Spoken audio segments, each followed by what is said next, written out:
Olá a todos, bem-vindos a mais um Oris Mercados. Esse mês a gente vai falar um pouco sobre os resultados e os acontecimentos de mercado no mês de junho. Hoje é 8 de julho.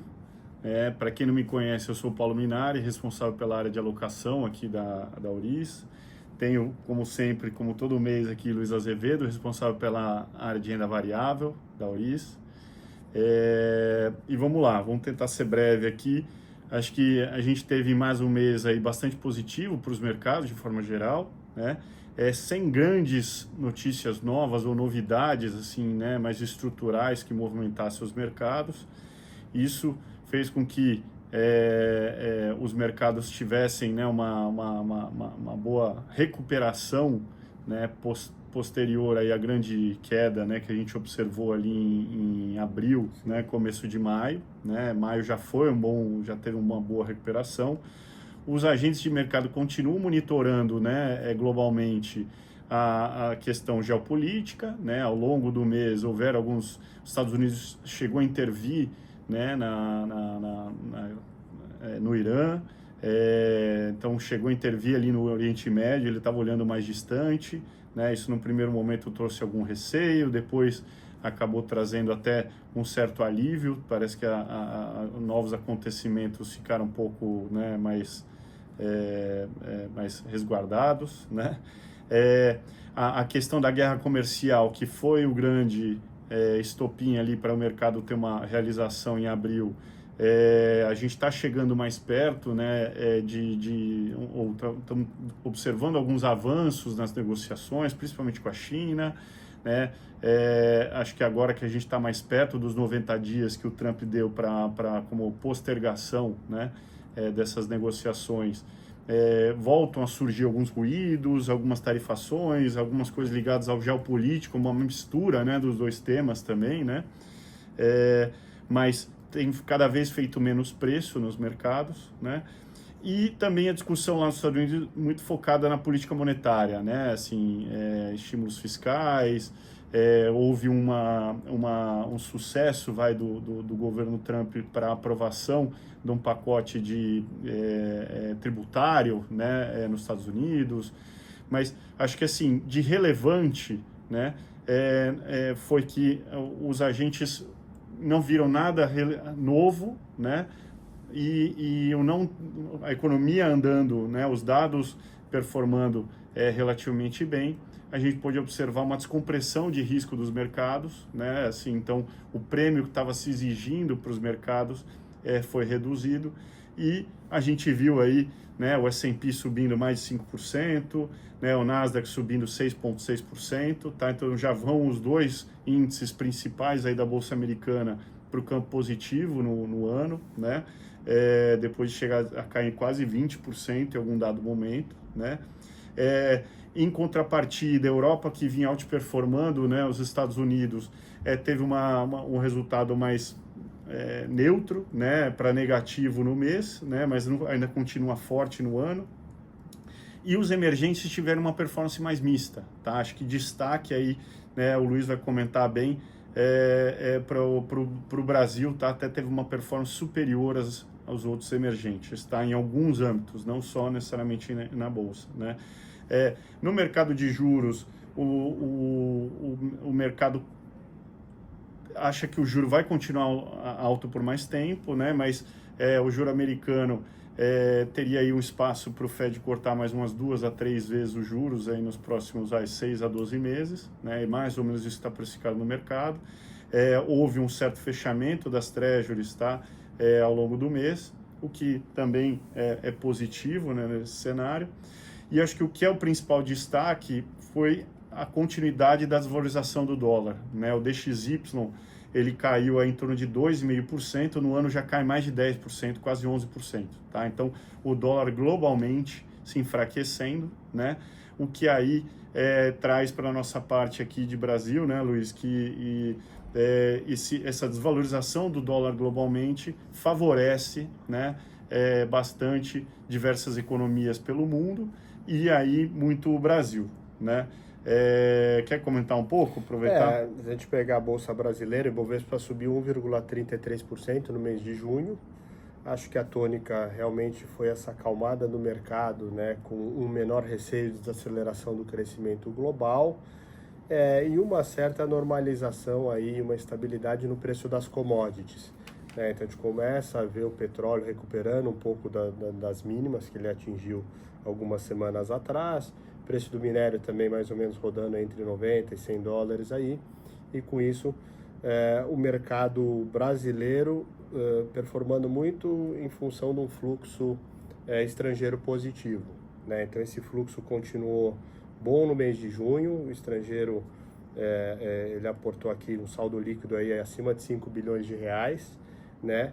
Então no mercado brasileiro a gente continua vendo um contexto aí que no relativo, né, a Bolsa Brasileira é interessante, né, negociando um múltiplo aí de 8 vezes e meia lucro, bem abaixo do que boa parte das outras bolsas do mundo.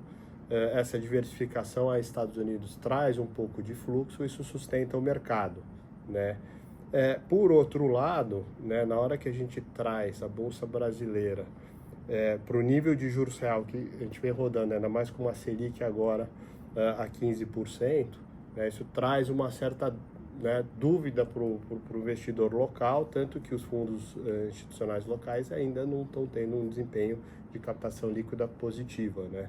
Apesar do resultado dos fundos estar bastante positivo esse ano, até melhor que o índice em geral. Né? Exato. Então, assim, a gente tem um contexto em que, no relativo, a Bolsa Brasileira é barata, a gente pode continuar vendo um fluxo para a Bolsa vindo do estrangeiro, diversificando um pouco, né, seus portfólios, trazendo um pouquinho para o Brasil, cujos múltiplos são interessantes, né, no contexto global. Por outro lado, né, na hora que você vê da ótica do investidor local, que tem aí uma Selic a 15%, um juros real quase que rodando aí a 2 dígitos, né, dependendo da inflação aí projetada, e o que poderia justificar uma expansão de múltiplo desse fluxo de dinheiro local, seria talvez algum fechamento de curva de juros, algo que a gente viu de uma maneira tênue, né, nos vértices mais longos aí no mês de junho, né? Acho que colocar em contexto assim, né? Então o Copom subiu o juro para 15%, né? A Selic para 15%, foi uma alta de 0,25 e deixou a mensagem de que é a última, e o mercado já esperava isso, né? Que é o fim do ciclo de alta, né?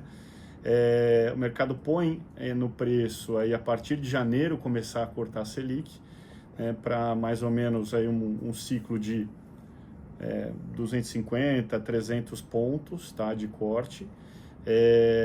Então acho que é um ciclo relevante, né? Porém ainda numa Selic terminal muito alta, né? Acima de bem perto de 13%, né?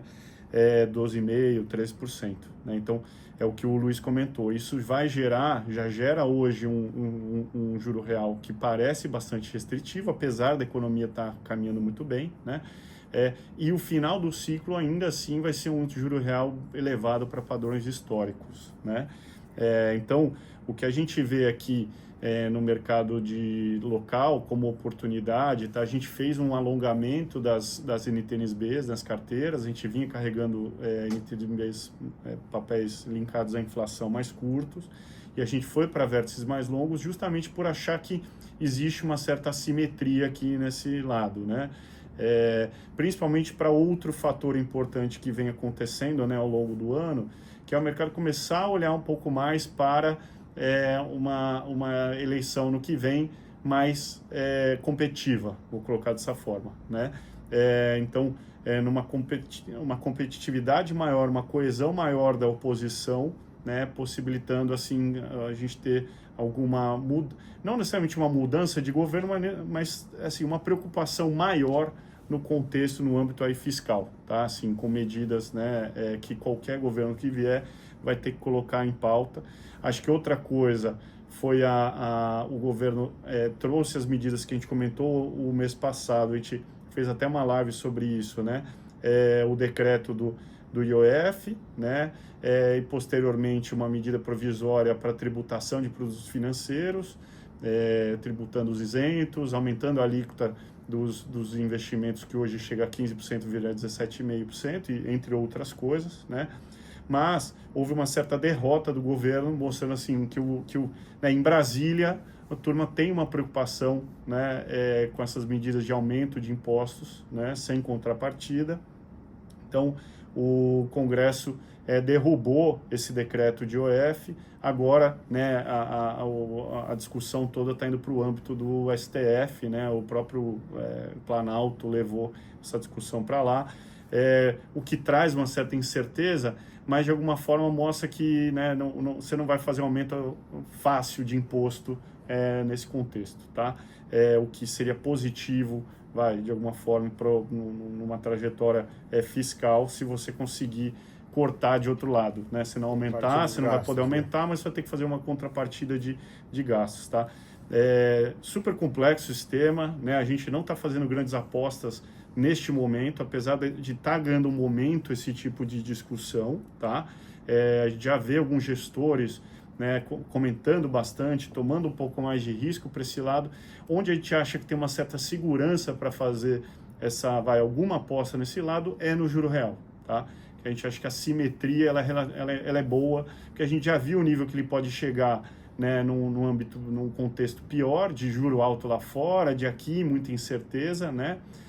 Hoje ele se encontra muito perto de 7%, os vértices mais longos, e a gente já viu em cenários melhores, né, de menos pressão de juro lá fora, de as coisas melhorando aqui, onde ele pode chegar, né? Então, acho que assim, dá para aí ter um fechamento muito expressivo e com uma certa segurança sempre com a inflação. Então, um mercado que a gente gosta, apesar de este ano ainda não estar sendo um grande destaque de performance, tá? Só colocar que o que vai também a favor dessa posição é que, né, quando a gente olha nos lados assim, primeiro de tudo, né, o Banco Central tem sido diligente, subiu o juro que deveria fazer, né, e quando a gente vai olhar para os dados da economia, tem um outro dado já mostrando que a política monetária tem feito algum efeito, né, tem tido algum efeito. Então, os dados de crédito, a gente já vê um aumento na inadimplência, a gente vê uma concessão um pouco menor, o câmbio no nível que está, ele ajuda muito, né, esse lado da inflação, parte dele é o dólar lá fora, mas parte, acho que esse juro alto, né, aqui também ajuda o câmbio tá se apreciando, né, aí a gente já vai para uma apreciação do real de mais de 13% no ano também, né, isso não estava no cenário de ninguém no início do ano, então, né, para as projeções de inflação futura a gente já vê alguma queda, né, as inflações implícitas já estão em níveis bastante baixos, né, você pega os IGPs, né, pega no bolso de muita gente aí questão de aluguel e tal, já veio bem negativo, né? O último IGPM, o IGPDI, né? Se não me engano, acho que 1,80 negativo, né? Então, a gente já vai vendo alguns efeitos da política monetária e da economia em paralelo também está indo bem. Então, acho que com base nessa evolução, né, do mercado e o que eu comentei no mês passado, né? A gente veio reduzindo, conforme os mercados foram performando bem, né, a gente veio reduzindo um pouco as alocações, né, dado que ainda há um nível de incerteza razoável no mercado, né, então a gente reduziu posições como a Bolsa lá fora, que já bateu os highs históricos do ano passado, a Bolsa aqui passou dos 140 mil pontos, né, os pré-fixados já tiveram uma boa performance. Então, a gente está aguardando um pouco mais leve, mais líquido nos portfólios, mas acho que com uma cabeça de aos poucos ir agregando algum risco aqui, né, monitorando, obviamente, muito de perto, mas nos parece que a gente está chegando num ponto que dá para ter um pouco mais de exposição, né, nas carteiras, tá? Então, acho que do meu lado, assim, só colocar como os indicadores, e aí o Luiz entrar mais profundamente aí, em setores e mais, que a gente teve mais um mês bem positivo para os multimercados, na média eles rodaram mais de 2% no mês, tá? Então o ano se tornando também um ano positivo para os multimercados, então contribuiu positivamente para as nossas carteiras. A parte de bolsa aqui local, a gente estava um pouco mais posicionado no small até em relação ao Ibovespa, que até rodou um pouco pior que o Ibovespa esse mês, né? Houve, acho que uma recuperação maior aí de Petrobras, né? Algumas coisas que não estão, né, no índice focado no setor doméstico. As NTNBs mais longas tiveram uma performance boa, nos ajudaram aí a gente inclusive ter aumentado um pouquinho essa duration. Os fundos imobiliários que vinham performando bem nos últimos meses ficaram um pouco mais de lado, tá? Mas a gente está vendo um desenrolar interessante aí, um descolamento interessante entre o que está acontecendo na economia real, né, do setor imobiliário e os fundos, cada vez mais está ampliando esse descolamento entre os dois, tá? Assim, tem tido negócios, né, de vendas de imóveis, de logística, discussões de consolidações de fundos a preços né, bastante interessantes, o que traz uma oportunidade quando a gente olha mais para frente aí para o setor, tá? E como a gente comentou, os pré-fixados também performaram bem, né? Acho que uma coisa que eu não comentei, que teve uma boa performance, além da bolsa lá fora ter voltado, as nossas posições de crédito lá no exterior também performaram bem, tanto um pouco pelo fechamento do juro, mas pelo fechamento dos spreads que já estão em níveis também bastante baixos, né? Perto do que estavam ali o dia das tarifas, tá? Então, Luiz, quiser comentar mais sobre a bolsa? Acho que na parte de bolsa, assim, a gente continua com uma abordagem cautelosamente otimista, né, focando em ativos de bastante qualidade, baixa volatilidade de resultado, alguns bons pagadores de dividendo. Mude para petróleo melhora um pouquinho aí com a recuperação do preço, né, com essa constatação que mesmo com o OPEP aumentando um pouco a produção, o petróleo vem se sustentando aí no nível aí de 65 a 70 dólares o Brent, né? Então nomes aí como Prio, a própria Petrobras podem continuar apresentando alguma recuperação.